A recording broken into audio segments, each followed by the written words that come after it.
Star Maker by Olaf Stapledon. Chapter 2. Interstellar Travel. While I was thus contemplating my native planet, I continued to soar through space. The Earth was visibly shrinking into the distance, and as I raced eastward, it seemed to be rotating beneath me. All its features swung westwards, till presently sunset in the mid-Atlantic appeared upon its eastern limb, and then the night. Within a few minutes, as it seemed to me, the planet had become an immense half-moon. Soon it was a misty, dwindling crescent, beside the sharp and minute crescent of its satellite. With amazement, I realized that I must be traveling at a quite impossible rate. So rapid was my progress that I seemed to be passing through a constant hail of meteors. They were invisible till they were almost abreast of me, for they shone only by reflected sunlight, appearing for an instant only, as streaks of light like lamps seen from an express train. Many of them I met in head-on collision, but they made no impression upon me. One huge irregular bulk of rock, the size of a house, thoroughly terrified me. The illuminated mass swelled before my gaze, displayed for a fraction of a second a rough and lumpy surface, and then engulfed me. Or rather, I infer that it must have engulfed me, but so swift was my passage that I had no sooner seen it in the middle distance than I found myself already leaving it behind. Very soon, the Earth was a mere star. I say soon, but my sense of the passage of time was now very confused. Minutes and hours, and perhaps even days, even weeks, were now indistinguishable. While I was still trying to collect myself, I found that I was already beyond the orbit of Mars and rushing across the thoroughfare of the asteroids. Some of these tiny planets were now so near that they appeared as great stars streaming across the constellations. One or two revealed gibbous, then crescent forms, before they faded behind me. Already Jupiter, far ahead of me, grew increasingly bright and shifted its position among the fixed stars. The great globe now appeared as a disk, which soon was larger than the shrinking sun. Its 4 major satellites were little pearls floating beside it. The planet's surface now appeared like streaky bacon by reason of its cloud zones. Clouds fogged its whole circumference. Now I drew abreast of it and passed it.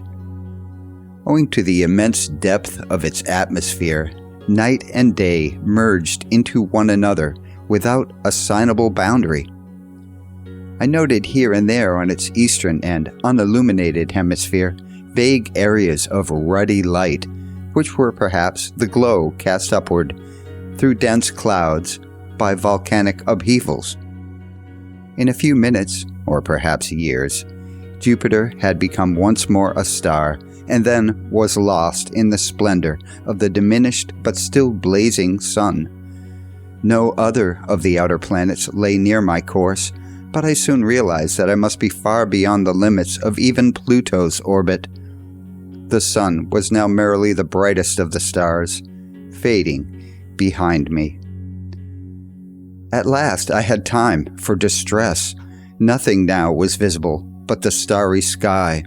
The Plough, Cassiopeia, Orion, the Pleiades mocked me with their familiarity and their remoteness. The sun was now but among the other bright stars. Nothing changed. Was I doomed to hang thus forever out in space, a bodiless viewpoint? Had I died? Was this my punishment for a singularly ineffectual life? Was this the penalty of an inveterate will to remain detached from human affairs and passions and prejudices? In imagination, I struggled back to my suburban hilltop. I saw our home. The door opened. A figure came out into the garden, lit by the hall light. She stood for a moment looking up and down the road, then went back into the house. But all this was imagination only.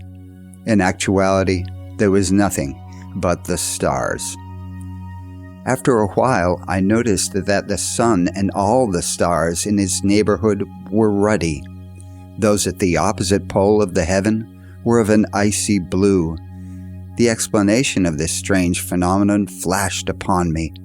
I was still traveling, and traveling so fast that light itself was not wholly indifferent to my passage. The overtaking undulations took long to catch me. They therefore affected me as slower pulsations than they normally were, and I saw them therefore as red. Those that met me on my headlong flight were congested and shortened, and were seen as blue. Very soon the heavens presented an extraordinary appearance, for all the stars directly behind me were now deep red, while those directly ahead were violet. Rubies lay behind me, amethysts ahead of me. Surrounding the ruby constellations, there spread an area of topaz stars, and round the amethyst constellations, an area of sapphires. Beside my course, on every side, the colors faded into the normal white of the sky's familiar diamonds. Since I was traveling almost in the plane of the galaxy, the hoop of the Milky Way, white on either hand, was violet ahead of me, red behind. Presently, the stars immediately before and behind grew dim, then vanished, leaving two starless holes in the heaven, each hole surrounded by a zone of colored stars. Evidently, I was still gathering speed. Light from the forward and the hinder stars now reached me in forms beyond the range of my human vision. As my speed increased, the two starless patches before and behind, each with its colored fringe, continued to encroach upon the intervening zone of normal stars, which lay abreast of me on every side. Amongst these I now detected movement. Through the effect of my own passage, the nearer stars appeared to drift across the background of the stars at greater distance. This drifting accelerated till, for an instant, the whole visible sky was streaked with flying stars. Then everything vanished. Presumably, my speed was so great in relation to the stars that light from none of them could take normal effect on me. Though I was now perhaps traveling faster than light itself, I seemed to be floating at the bottom of a deep and stagnant well. The featureless darkness, the complete lack of all sensation, terrified me, if I may call terror the repugnance and foreboding which I now experienced without any of the bodily accompaniments of terror, without any sensation of trembling, sweating, gasping, or palpitation. Forlornly, and with self-pity, I longed for home, longed to see once more the face that I knew best. With the mind's eye, I could see her now, sitting by the fire sewing, a little furrow of anxiety between her brows. Was my body, I wondered, lying dead on the heather? Would they find it there in the morning? How would she confront this great change in her life? Certainly with a brave face, but she would suffer. But even while I was desperately rebelling against the dissolution of our treasured atom of community, I was aware that something within me, the essential spirit within me, willed very empathetically not to retreat but to press on with this amazing voyage. Not that my longing for the familiar human world could for a moment be counterbalanced by the mere craving for adventure. I was of too home-keeping a kind to seek serious danger and discomfort for their own sake, but timidity was overcome by a sense of the opportunity that fate was giving me, not only to explore the depths of the physical universe, but to discover what part life and mind were actually playing among the stars. A keen hunger now took possession of me, a hunger not for adventure, but for insight into the significance of man, or of any man-like beings in the cosmos. This homely treasure of ours, this frank and spring-making daisy beside the arid track of modern life, impelled me to accept gladly my strange adventure. For might I not discover that the whole universe was no mere place of dust and ashes with here and there a stunted life, but actually, beyond the parched terrestrial wasteland, a world of flowers? Was man indeed, as he sometimes desired to be, the growing point of the cosmical spirit, in its temporal aspect at least? Or was he one of the many million growing points? Or was mankind of no more importance in the universal view than rats in a cathedral? And again, was man's true function power, or wisdom, or love, or worship, or all of these? Or was the idea of function, of purpose, meaningless in relation to the cosmos? These grave questions I would answer. Also, I must learn to see a little more clearly and confront a little more rightly, so I put it to myself, that which, when we glimpse at it all, compels our worship. I now seemed to my self-important self to be no isolated individual craving aggrandizement, but rather an emissary of mankind, no, an organ of exploration, a feeler projected by the living human world to make contact with its fellows in space. At all cost, I must go forward, even if my trivial earthly life must come to an untimely end and my wife and children be left without me. I must go forward, and somehow, someday, even if after centuries of interstellar travel, I must return. When I look back on that phase of exaltation, now that I have indeed returned to Earth after the most bewildering adventures, I am dismayed at the contrast between the spiritual treasure which I aspired to hand over to my fellow men and the paucity of my actual tribute. This failure was perhaps due to the fact that, though I did indeed accept the challenge of the adventure, I accepted it only with secret reservations. Fear and the longing for comfort, I now recognize, dimmed the brightness of my will. My resolution, so boldly formed, proved after all frail. My unsteady courage often gave place to yearnings for my native planet. Over and over again in the course of my travels, I had a sense that, owing to my timid and pedestrian nature, I missed the most significant aspects of events.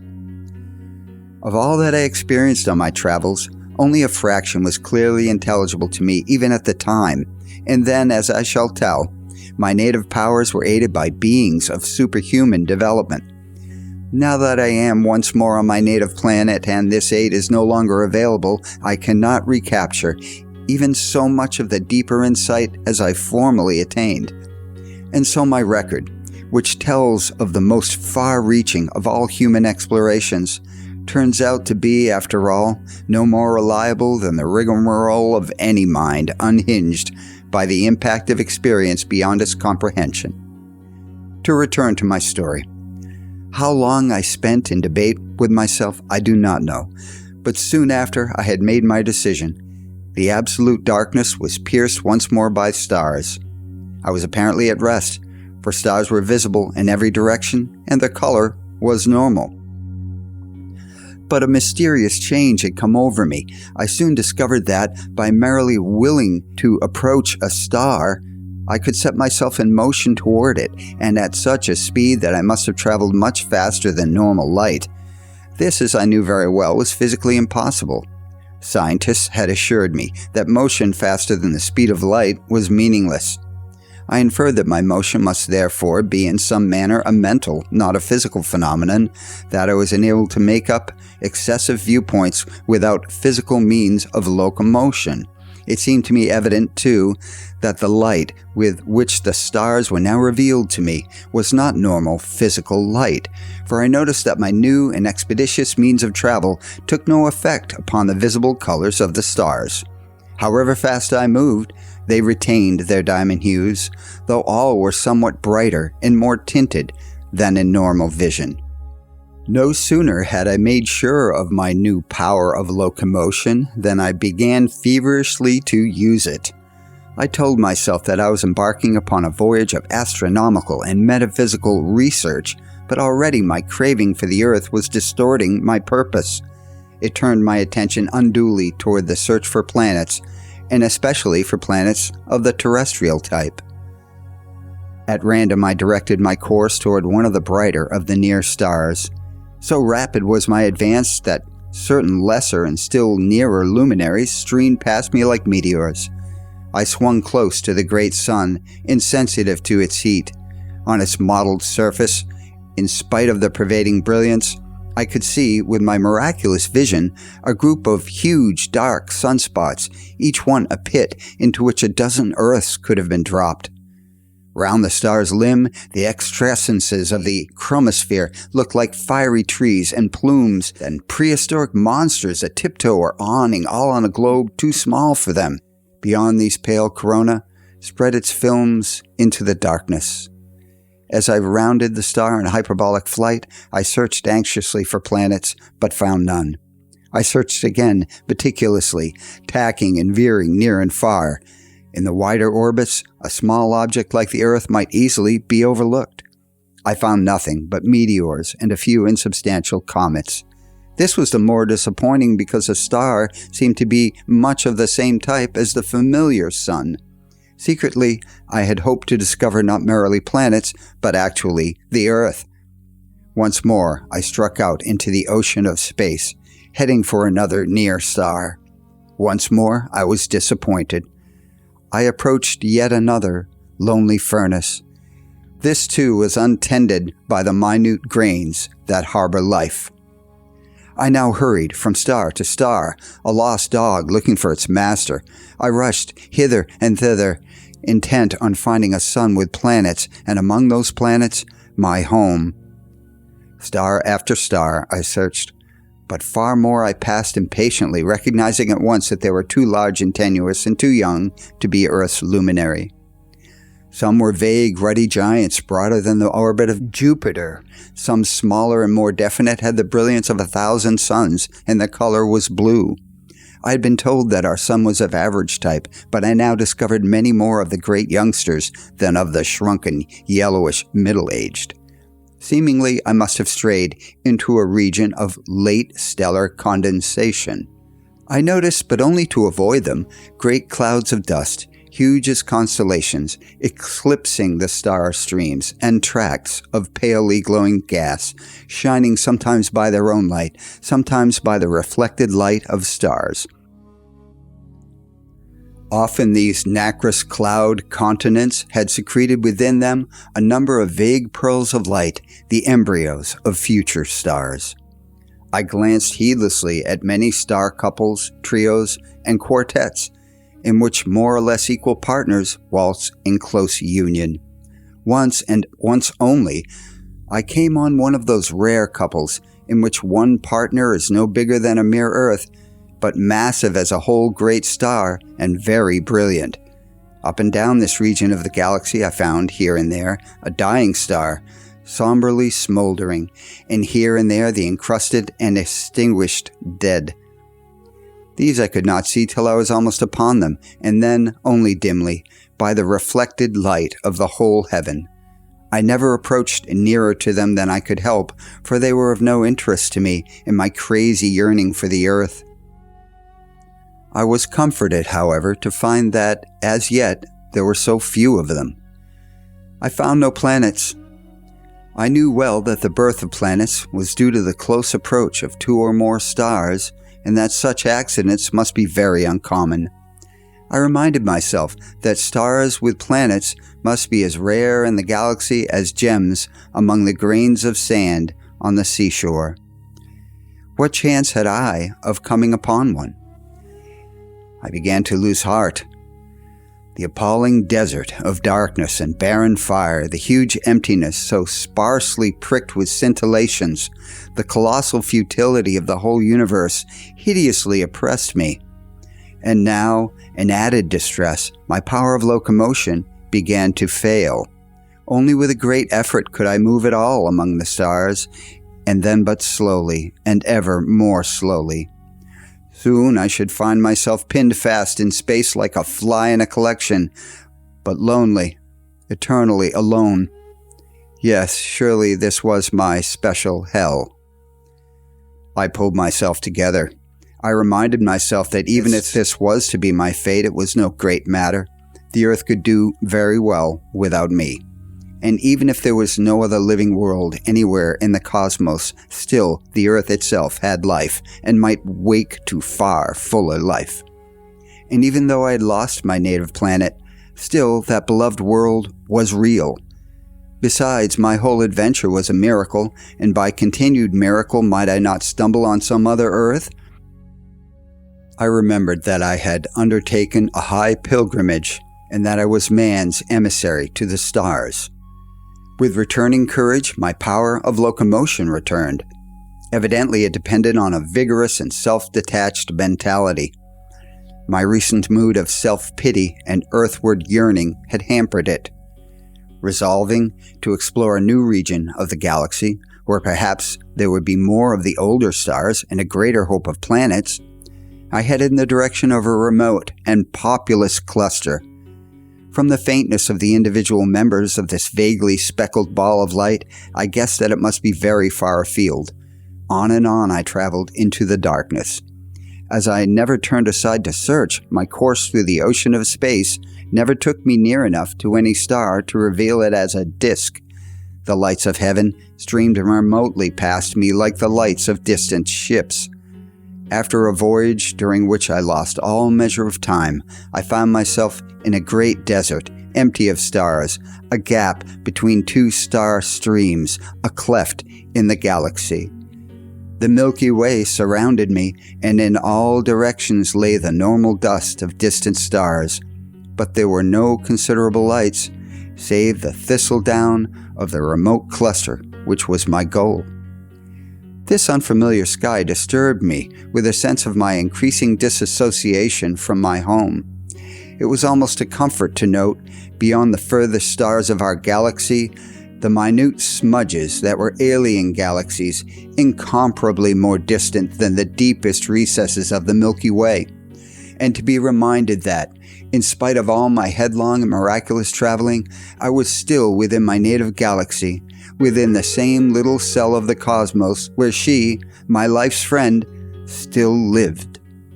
I was surprised, by the way, that so many of the alien galaxies appeared to the naked eye, and that the largest was a pale, cloudy mark bigger than the moon in the terrestrial sky.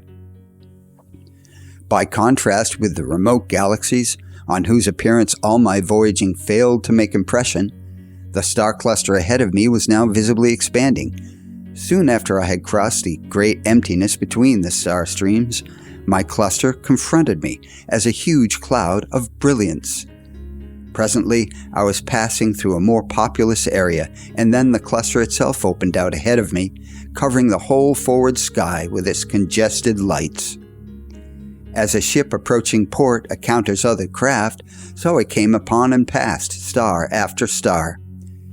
When I had penetrated into the heart of the cluster, I was in a region far more populous than any that I had explored. On every side, the sky blazed with suns, many of which appeared far brighter than Venus in the Earth's sky. I felt the exhilaration of a traveler who, after an ocean crossing, enters harbors by night and finds himself surrounded by the lights of a metropolis. In this congested region, I told myself, many close approaches must have occurred, many planetary systems must have been formed. Once more I looked for middle-aged stars of the sun's type. All that I had passed hitherto were young giants, great as the whole solar system. After further searching, I found a few likely stars, but none had planets. I found also many double and triple stars, describing their incalculable orbits and great continents of gas in which new stars were condensing. At last, I found a planetary system. With almost insupportable hope, I circled among these worlds, but all were greater than Jupiter and all were molten. Again, I hurried from star to star. I must have visited thousands, but all in vain. Sick and lonely, I fled out of the cluster. It dwindled behind me into a ball of down sparkling with dewdrops. In front of me, a great tract of darkness blotted out a section of the Milky Way and the neighboring area of the stars, save for a few near lights which lay between me and the obscuring opacity. The billowy edges of this huge cloud of gas or dust were revealed by the glancing rays of bright stars beyond it. The sight moved me with self-pity. On so many nights at home, I had seen the edges of dark clouds silvered just so by moonlight, but the cloud which now opposed me could have swallowed not merely whole worlds, not merely countless planetary systems, but whole constellations. Once more, my courage failed me.